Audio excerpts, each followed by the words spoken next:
News about negotiations around Ukraine without Ukrainian involvement shocked everyone. And I'm not gonna retell you the news because we can all read them, but I just wanna focus more on what Ukrainians think, how the things happen in Ukraine, and how we see this situation.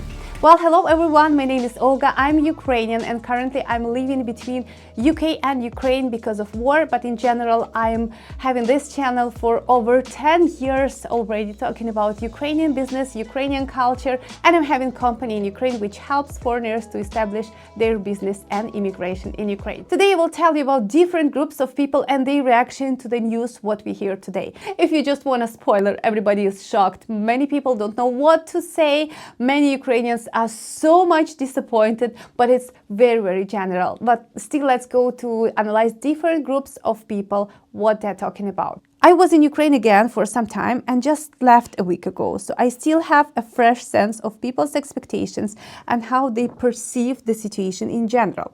First of all, there are so many political bloggers and experts I follow who have somehow balanced opinion, not overly pro one side or the other, because you know, some people always say everything is great. Even if you lost on the front line, they will say, oh, that's all great, that's all fine, don't worry. Actually, we lost on purpose and it's all tactical movements. Everything is great. There are such type of people, so you cannot really trust so much their opinion. There is also people who are always negative, everything bad, and we will disappear as a country, and our government is a dictatorship, and so on.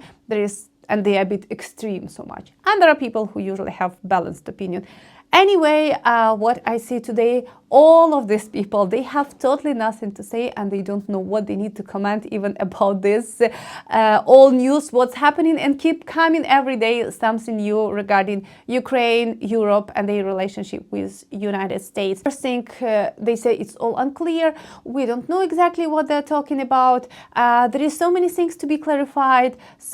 Or they know that everything is so bad and they don't want to scare people, or they really don't know and they just don't want to say anything to carry some responsibilities later. I don't know. I have strong connections both inside and outside Ukraine, and I must say that there is no single unified opinion on the war and everything happening. There is one group of people who just want it to end, and then they will figure out later what they need to do. They don't want people to be cannon fodder, sent to die for nothing. All men in Ukraine. Men are hiding from the world, especially in villages. They avoid going outside because they can easily be drafted into the army, which they don't want. This had led to huge problems in many areas, by the way.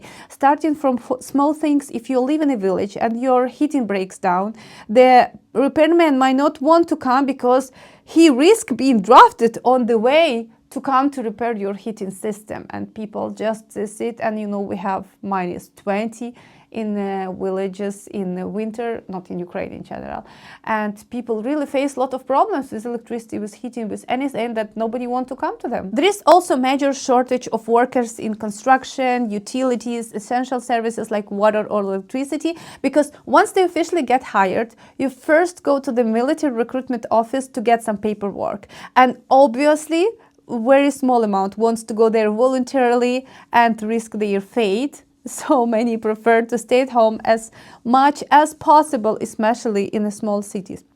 I bet those guys would be the happiest if everything ended, just so they wouldn't have to be afraid to leave their houses. I believe the one who will feel the most bad, this is the parents who lost their kids who were soldiers in this war, the widows, who lost their beloved, because it will appear somehow that they lost them totally for nothing, for no benefits. Whatever things happened, it happened, and Ukraine didn't gain anything at all out of this war. What about another category? Ukrainians abroad. You know, I'm currently abroad and I have strong connections with Ukrainians who live here. I'm kind of influencer between Ukrainian community, and a lot of people write me and tell me their stories and also write to ask about some advice. So I would say there are also different groups here. One group consists of Ukrainians who want to stay abroad. This idea that they might soon lose their right to stay and have to return to Ukraine is their actually biggest fear. And within this group, people have different situations. Some are from occupied territories, some are from war zone, but others are relatively from safe areas where they still have homes, and sometimes husbands actually waiting for them to return to Ukraine. But still, they believe that life abroad is better. Their kids have access to better school, and that's why they don't want to leave. And the ending, any kind of ending of the war will mean that Ukrainians lost this temporary protection status and the way how they can stay, because Europe, every country is different, but there is a lot of complicated visa rules that not every category will fit into this visa rule. So I'm currently in UK, and UK has really strict immigration policies, so you need to have pretty high job salary, I guess. Even the amount is higher than average salary if you want at all to make yourself skilled worker visa and remain staying under that visa. So many people is not earning this much, not Ukrainians, not even local population. So for many people it's not possible even to switch to these visas, and there is no other option to stay. That's why they are so much afraid, they're so much worried about their future. They already feel that they settled here and they don't want to move anywhere. I can understand them. I fed up moving by myself through so many different countries till I reached to UK, so I can understand this feeling, but I'm just describing you the whole situation. And in general, I feel it's a really big category of people. If in the beginning of war, they was just thinking that we wish to return faster, after now almost 3 years pass, people start having a bit different thoughts, and they got established here, they lost a lot of connections inside of their country, and now the situation becoming much more complicated. Even still, I believe 3 years is not 10 years of your life, so you still can return somehow back and fast retrieve whatever you had in the past. And there is still group of Ukrainians who waiting to return home, so they would be very happy if the war finished and they can come back peacefully, reunite with their families, with their relatives, with everyone, and start living in Ukraine back.